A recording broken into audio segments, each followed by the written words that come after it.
সেই বিকালে রৌদ্রের সময় থেকে এই 7টা পর্যন্ত গরমের মধ্যে যারা কষ্ট করে এখনো বসে আছেন, আমাদের কথা শুনছেন, সকলকে আমার পক্ষ থেকে সালাম এবং শুভেচ্ছা জানাচ্ছি।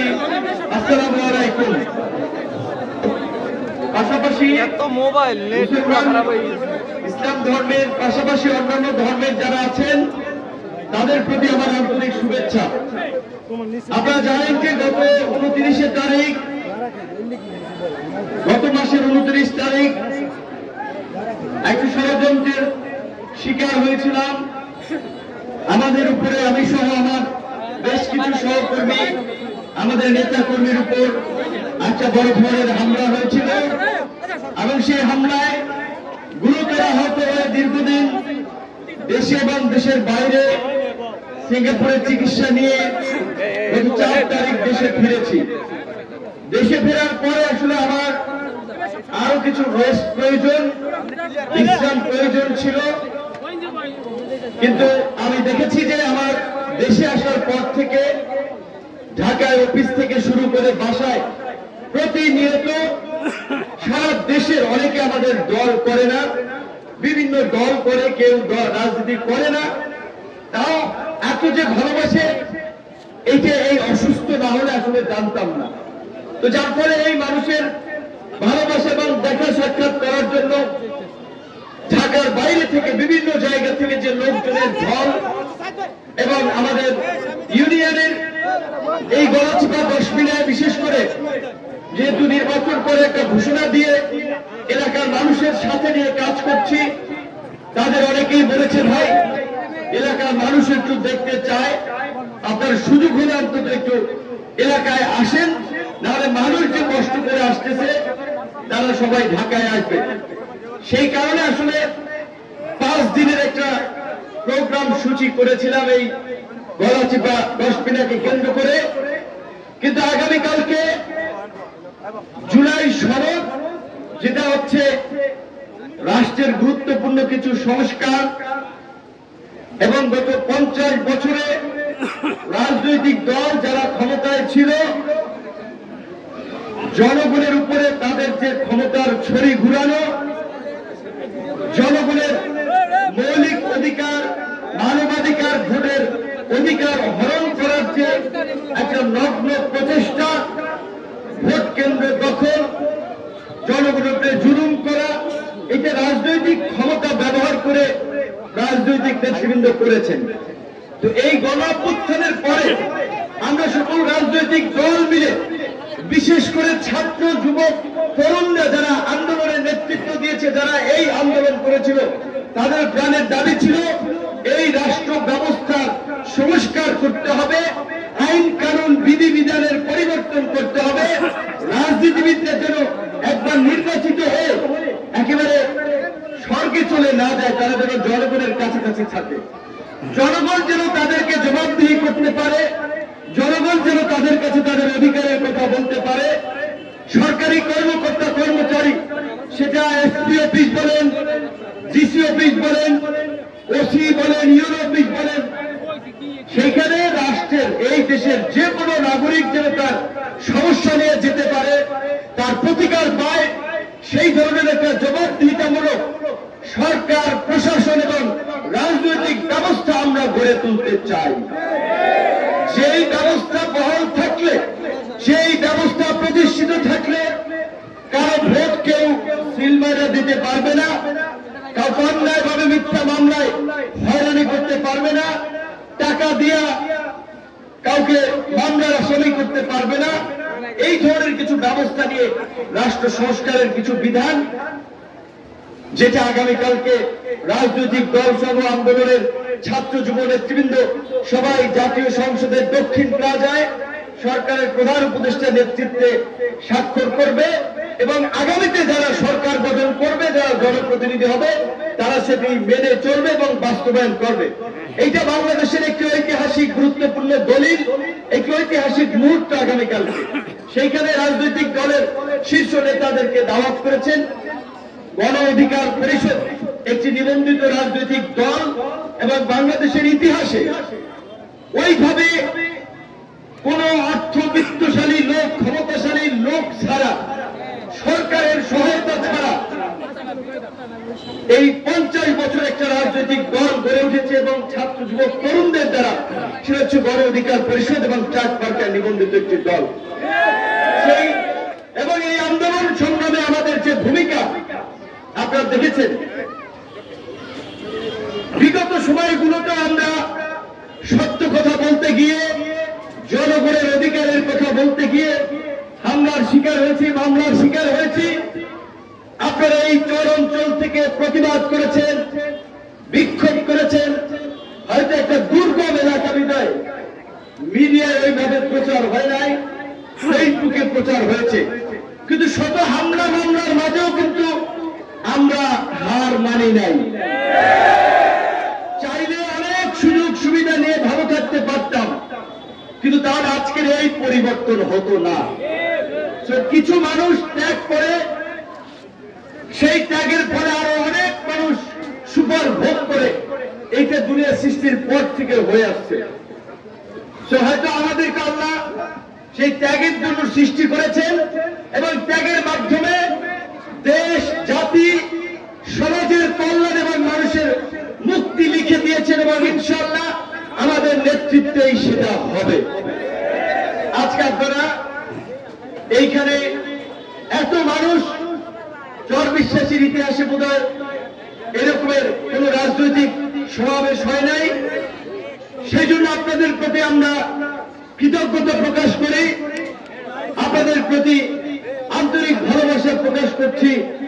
দল মত নির্বিশেষে যারা এখানে উপস্থিত হয়েছে, এবং আমি সবসময় দেখেছি চর বিশ্বাস, চর কাজল তথা গলাচিপা 10 মিনিট নয়, সারা বাংলাদেশে আপনারা খোঁজ দেন, মানুষের সাথে আলাপ করেন, পরিচয় দেন যে আমরা গণ অধিকারের পরিষদের সভাপতি ভিপি নুরের এলাকার লোক। অনেকেই বলবে ভাই আমি বিএনপি করি কিন্তু লোকটাকে ভালোবাসি, জামাত করি তাকে ভালোবাসি, অন্য দল করি তাদেরকে ভালোবাসি। কারণ দল মত নির্বিশেষে আমাদের সংগ্রামের মধ্যে দিয়ে, ত্যাগের মধ্যে দিয়ে এই ভালোবাসাটা অর্জন করেছি। এর পেছনে অবশ্যই আপনাদের দোয়া ছিল। মানুষের দোয়ায় ভাগ্যের পরিবর্তন হয়, আয়ু বাড়ে। মানুষের অগণিত যে দোয়া, সেটার ফলেই হয়তো এই ধরনের প্রতিকূল পরিস্থিতি মোকাবেলা করে, অতিক্রম করে সুস্থ সবল আপনাদের সামনে দাঁড়িয়ে আছি, আপনাদের সামনে কথা বলছি। আজকে প্রকৃত অর্থে এই যে কোনো নির্বাচনী সমাবেশ নয়, যেই কারণে নির্বাচন বা রাজনৈতিক কথার চেয়ে আমি আপনাদের এলাকার সন্তান, ভাই, বন্ধু হিসেবে সেইভাবেই 2-4টি কথা বলছি এবং বলতে চাই। প্রথমত আমার এরপরেই আসলে আসার পথে সমস্ত জায়গা অল্প সময়ের কারণে, এই 3 দিনের কারণে অনেক প্রোগ্রাম পটুয়াখালী থেকে কিন্তু কষ্ট করে হলো মানুষের এই আবেগ, ভালোবাসা, সম্মানের কারণে সবার সাথে দেখা করার চেষ্টা করেছি, সবার কথা শোনার চেষ্টা করেছি। সেই কারণে প্রোগ্রামগুলো টাইম মেনটেন করা যায় নাই। 4টার প্রোগ্রাম এখন 7টা বাজে। এরপর আবার চর কাজলের রবিবেড়া বাজারে আমাদের 7টায় প্রোগ্রাম করার কথা ছিল, ওইখানে যেতে হবে, কোথায় একটু লেট হবে। তো আপনারা এইখানে একটা জিনিস দেখতে পাচ্ছি, পুরুষ মানুষের পাশাপাশি আমাদের বেশ কিছু মা বোনেরা এখানে উপস্থিত হয়েছে। আমাকে অনেকেই বলেছে তারা দেখতে চায় আপনাকে, আপনার কথা একটু শুনতে চায়। সেই কারণে আমার কষ্ট হলেও আমি এত পরিশ্রমের পরে এখানে এসেছি। তো আমার আপনাদের প্রতি আসলে চাওয়ার কিছু নাই। আপনাদের যে ভালোবাসা, এই দেশের মানুষের যে ভালোবাসা পেয়েছি, সেই কারণে আসলে জীবনের ঝুঁকি নিয়ে এই লড়াই সংগ্রামটা করি এবং এই প্রতিবাদটা জারি রাখি। আপনারা দেখেছিলেন 29শে আগস্টের হামলার পরে বাংলাদেশের রাজনৈতিক দল সময়ের শীর্ষ নেতৃবৃন্দ, বিএনপির প্রধান জনাব তারেক রহমান সিঙ্গাপুরে থাকা অবস্থায় খোঁজ খবর নিয়েছেন।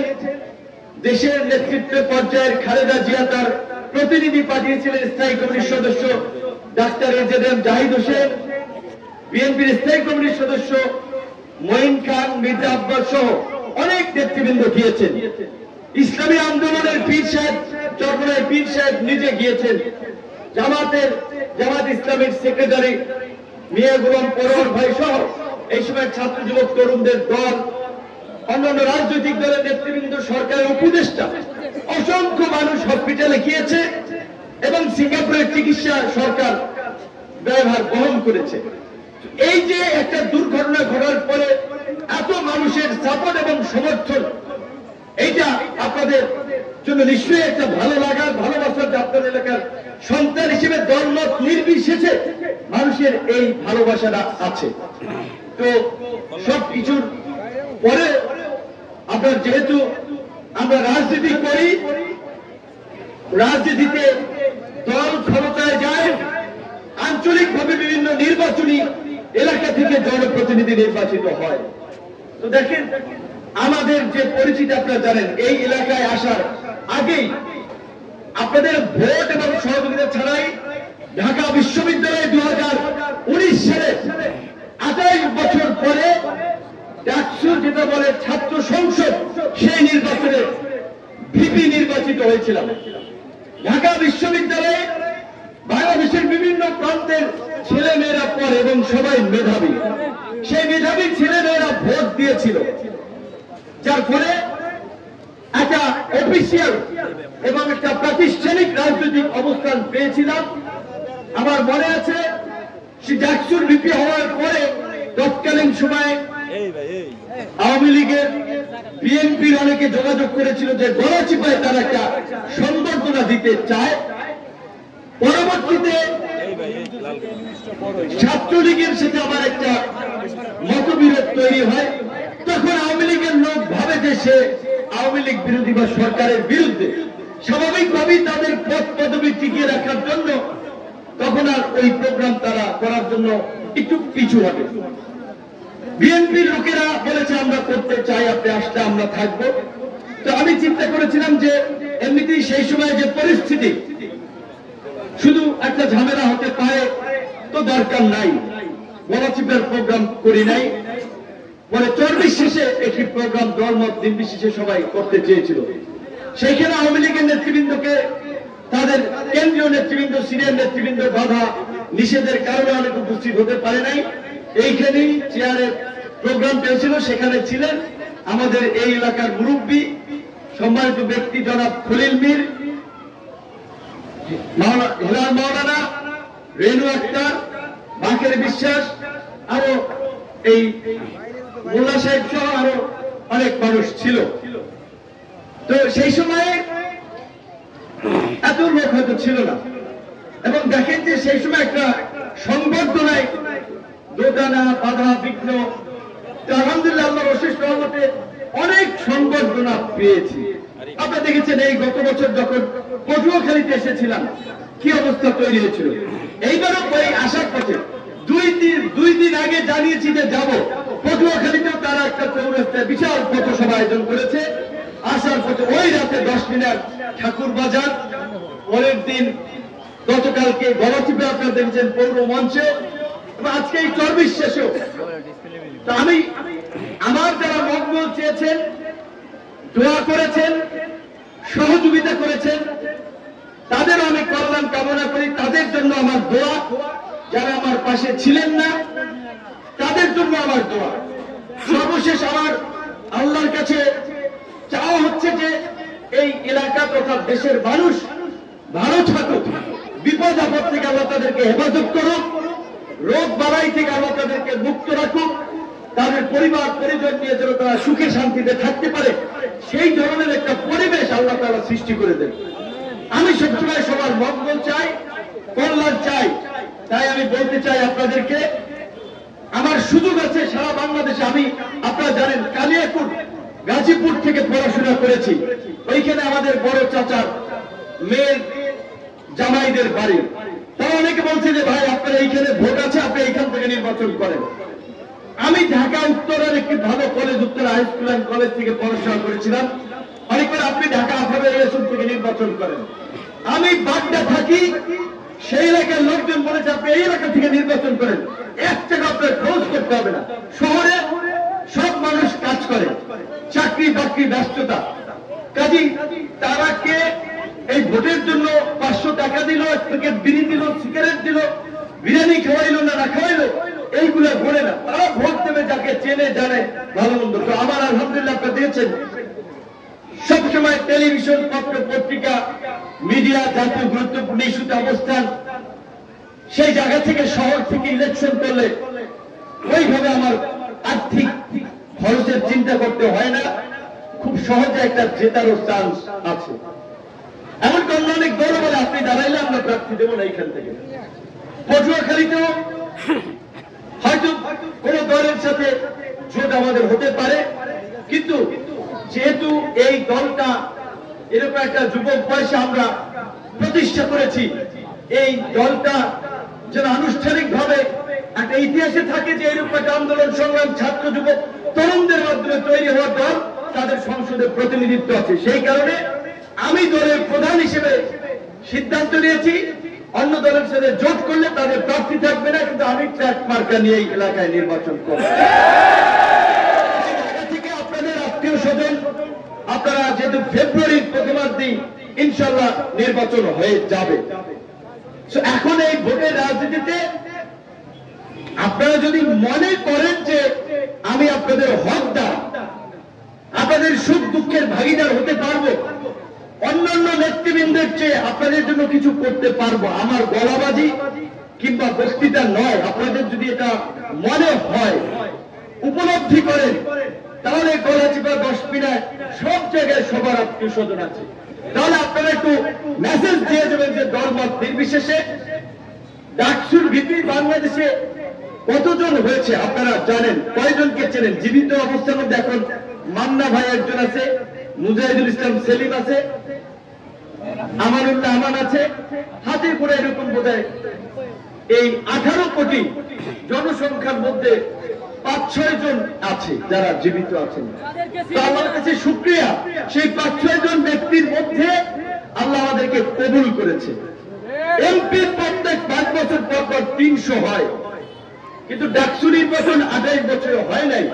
নিশ্চয়ই আল্লাহ রহমত ছিল বিদায় কপালে লাগছিল। তো আমি এটা চাই যে আপনাদের সহযোগিতা, আপনাদের দোয়ায় আগামীতে আরো ভালো কিছু কপালে লাগুক, যাতে আমার দ্বারা আপনাদের উপকার হয়। আশা করি আপনারা, আমি বলতে পারবো এবং আপনারা স্বীকার করবেন, আমার দ্বারা আপনারা কেউ কোনো ক্ষতির সম্মুখীন হন নাই, আমার আচার আচরণ ব্যবহারে কেউ কষ্ট পান নাই। আমি আমাদের যারা দলের বিভিন্ন কমিটিতে আছেন, পদ পদবিতে আছেন, তাদেরকে একটা কথা বলতে চাই, এইখানে যারা আসছে সবাই আমাদের কমিটিতে নাই, পদ পদবিতে নাই, কিন্তু সবাই আমাদেরকে ভালোবাসে। সুতরাং যারা কমিটিতে আছেন, দায়িত্বে আছেন, তারা মানুষের চোখের ভাষা, মুখের ভাষা বোঝার চেষ্টা করবেন, তাদের পাশে থাকার চেষ্টা করবেন। একটা কথা প্রচলিত আছে, বলে যে এমন জীবন করিবে গঠন, মরণে হাসিবে তুমি কাঁদিবে ভুবন। অর্থাৎ প্রত্যেকেই আমরা দুনিয়া ছেড়ে চলে যাব, কিন্তু এই চলে যাওয়ার পরেও কিছু কাজের মধ্যে দিয়ে আমরা দুনিয়াতে বেঁচে থাকতে পারি। যেমনি ভাবে অনেক মানুষ মরার পরে আমরা তাদেরকে স্মরণ করি। আমরা যদি ভালো কাজ করতে পারি, আচার আচরণ ভালো করতে পারি, তাহলে মানুষ বললেও বলবে যে লোকটা খুবই ভালো ছিল, অমায়িক ছিল, আন্তরিক ছিল। তো এই ভালো ব্যবহারের জন্য আপনার 1 পয়সাও খরচ হবে না, আপনার সম্পদ কমবে না, শুধু একটু আন্তরিকতার দরকার। তো আমরা চাই আগামীতে এই গলাচিপা 10 মিনা থেকে জনপ্রতিনিধি হয়ে এই এলাকার মানুষের ভাগ্যের পরিবর্তনের জন্য কাজ করতে, এলাকার মানুষের উন্নয়ন বলতে রাস্তাঘাট, চিকিৎসা, ছাত্রছাত্রী তরুণদের মানসম্মত শিক্ষার ব্যবস্থা, মানুষের কর্মসংস্থান, এই চরাঞ্চলের মানুষের সেই লক্ষ্যে কাজ করতে চাই, যদি আপনারা সুযোগ দেন। এবং আশা করি আমাদের আলহামদুলিল্লাহ যে দেশ এবং বিশ্বব্যাপী যে একটা পরিচিতি, যে সম্মান, যে অবস্থান আছে, তাতে অন্তত অন্যদের থেকে ভালো কিছু করতে পারবে। আমি আমার কারো প্রতি যেটা বলেছি রাগ ক্ষোভ নাই। দেখেছেন এই পর্যন্ত গত এই 7-8 বছরের আন্দোলন সংগ্রামে অনেক হামলা মামলার শিকার হয়েছি, কারো বিরুদ্ধে মামলা দায়ের করি নাই, কাউকে পুলিশ দিয়ে ধরাই নাই, কাউকে হয়রানি করি নাই, কারণ আমি মামলা দিয়ে আমার পয়সা নেই যে নামটা কাটাই দিই, এটা করি নাই। কারণ আসলে কেন যেন আমি সেটা পারি না, কারণ মনে হয় যে যাই হোক আমার সাথে যা হয়েছে এটা তো চলে গেছে, এখন নতুন করে একটা লোককে মামলা দিলে ভুগবে, পরিবার রাস্তায় রাস্তায় ঘুরবে, জেলের ঘাড়ি টানবে, আর্থিক ক্ষতির সম্মুখীন হবে, মানসিক ক্ষতির সম্মুখীন হবে। প্রাণের কারণে ওই হয়রানিটা কাউকে করি নাই, ভবিষ্যতে করতে চাই না। আওয়ামী লীগ একটা বড় রাজনৈতিক দল ছিল, বাংলাদেশের একাধিকবার রাষ্ট্র ক্ষমতায় ছিল। গত কয়েক বছর কিংবা বিগত কিছুদিনের কর্মকাণ্ডে এদেশের ছাত্র যুবক তরুণরা এতটা ক্ষুব্ধ হয়েছে এবং তাদের এত অন্যায় অবিচার হয়েছে, যার ফলে এটা আল্লাহ বলেছেন যে আল্লাহ যাকে চায় রাজত্ব দেন, যাকে চান রাজত্ব কেড়ে নেন, যাকে চান সম্মানিত করেন, যাকে চান অপমানিত করেন। তো যাই হোক, সেক্ষেত্রে তাদের রাজনৈতিক অবস্থাটা এখন নাই। কিন্তু আওয়ামী লীগের সারা দেশের সব মানুষ নিশ্চয়ই খারাপ না, অনেক মানুষ ভালো কাজ করেছেন, ভালো ছিলেন। আমাদের এলাকার চেয়ারম্যান, আওয়ামী লীগের চেয়ারম্যান হলে বাউল মুন্সি, কখনো আমাদের পাশেই বাড়ি, আওয়ামী লীগের চেয়ারম্যান হিসেবে তো আমাদেরকে কখনো ক্ষতি করেন নাই, এলাকার মানুষকে ওইভাবে আমার জানা মতে কত ডিস্টার্বও করেন নাই কাউরে, অন্য দল টল করলেও। যাই হোক, আমি যেটা বলতে চাই, এই গলাচিপা 10 মিনিটে দল মত নির্বিশেষে আমরা সবাই মিলে এই এলাকাতে একটা শান্তির এলাকায় পরিণত করতে চাই, একটা সম্প্রীতির এলাকায় পরিণত করতে চাই, যেন রাজনৈতিক মতাদর্শের পার্থক্য থাকবে, কেউ চরমনাই করবে, কেউ জামাত করবে, কেউ বিএনপি করবে, কেউ অন্য দল করবে, কিন্তু বাজারে একসাথে দেখা হলে হাত মিলাবে, কথা বলবে, সামাজিক অনুষ্ঠানে একসাথে বসে খাওয়া দাওয়া করবে, নিজেদের মধ্যে কুশল বিনিময় করবে। এই ধরনের একটা সুস্থ ধারা, একটা সম্প্রীতি রাজনীতি আমরা এই গলাচিপা 10 মিনিট প্রতিষ্ঠার মধ্যে দিয়ে বাংলাদেশের মানুষকে একটা মেসেজ দিতে চাই যে আগামীতে যদি আমরা রাজনৈতিক দল হিসেবে দাঁড়াতে পারি, সরকার গঠন করতে পারি, সারা দেশের মানুষ যদি ভোট দেয়, তাহলে এই গলাচিপা 10 মিনিটের মতোই সারা বাংলাদেশকে একটা রোল মডেলে পরিণত করবে। একটা কাজ করে, একটা নজির স্থাপন করে অন্যদেরকে বলতে হয়, দেখাতে হয় যে আমি এটা করেছি, সামনে আরো এটা করতে চাই। সো আগামীতে আমরা এই এলাকা থেকে জনপ্রতিনিধি হয়ে যে যে এলাকাগুলোর সুযোগ আছে সেখান থেকে আমরা এই কাজগুলো করে দেশের মানুষের সামনে একটা দৃষ্টান্ত স্থাপন করতে চাই। অনেকেই ধরেন বলেছিল যে আমরা যখন রাজনীতি করি কতদূর যায়, কি করে, কি হয়, সকল অনিশ্চয়তাকে কাটিয়ে কিন্তু আমরা আজকে আলহামদুলিল্লাহ এই পর্যায় পর্যন্ত এসেছি। সুতরাং আজকের এই পরিবর্তিত বাংলাদেশে মানুষের যে একটা ভালো রাজনীতি, ভালো নেতৃত্বের প্রতি আকাঙ্ক্ষা, মানুষ নিজের প্রচেষ্টায় আর্থিকভাবে এগিয়ে যাচ্ছে, স্বাবলম্বী হচ্ছে, ছেলে মেয়ে শিক্ষিত হচ্ছে, দেশের বাইরে থাকছে, মানুষ চায় ভালো একটা পরিবেশ। যারা রাজনীতি করবে মানুষের উৎপাত করবে না, জুলুম করবে না, হয়রানি করবে না, মানুষের বিপদ আপদে পাশে থাকবে, এই ধরনের একটা জনবান্ধব রাজনীতি এবং নেতৃত্ব মানুষ চায়। ইনশাআল্লাহ আমরা সেই পরিবেশটা দিতে চাই, তাই আপনাদের কাছে সেই সুযোগটা চাই। আগামী নির্বাচনে আপনারা সেই সুযোগটি দেবেন এবং ইনশাআল্লাহ একটা বার আপনারা সেই সুযোগ দিলে তখন আপনারা বলতে পারবেন, মিলাতে পারবেন আমরা কথা এবং কাজে যা বলেছি সেটা হচ্ছে কিনা। সর্বশেষ এইটুকু বলতে চাই, আমরা অফিসিয়াল কোন জনপ্রতিনিধি ছিলাম না, তারপরেও নিজেদের সামর্থ্য অনুযায়ী বিভিন্ন মানুষের সহযোগিতায় কিছুটা হলেও এলাকার মানুষকে সাহায্য সহযোগিতা, এমনকি এখন যেহেতু এই নির্বাচিত সরকার বা জনপ্রতিনিধি নাই, ছোটখাটো রাস্তাঘাট, মসজিদ, মাদ্রাসা, স্কুল, কলেজে বিভিন্ন ধরনের সহায়তামূলক কার্যক্রম আমাদের মাধ্যমে আমরা করতেছি। সর্বশেষ আপনাদের কাছে আবারও দোয়া এবং ভালোবাসা চেয়ে আজকের মতো শেষ করছি। আবার আমাদের যেতে হবে ঢাকার উদ্দেশ্যে, আপনার আবার চরকাদরে একটা প্রোগ্রাম অংশ নিতে হবে। সর্বশেষ এই প্রোগ্রামটি আপনারা সবাই মিলে সফল করেছেন, কষ্ট করেছেন, কিন্তু প্রোগ্রাম আয়োজনে এই ইউনিয়ন থেকে ওয়ার্ড পর্যায়ের গণ অধিকার পরিষদ, যুব অধিকার পরিষদ, ছাত্র অধিকার পরিষদের নেতৃবৃন্দ যারা সুশৃঙ্খল সুন্দরভাবে এই প্রোগ্রামটি আয়োজন করেছেন, আপনাদেরকে অনেক ধন্যবাদ এবং কৃতজ্ঞতা।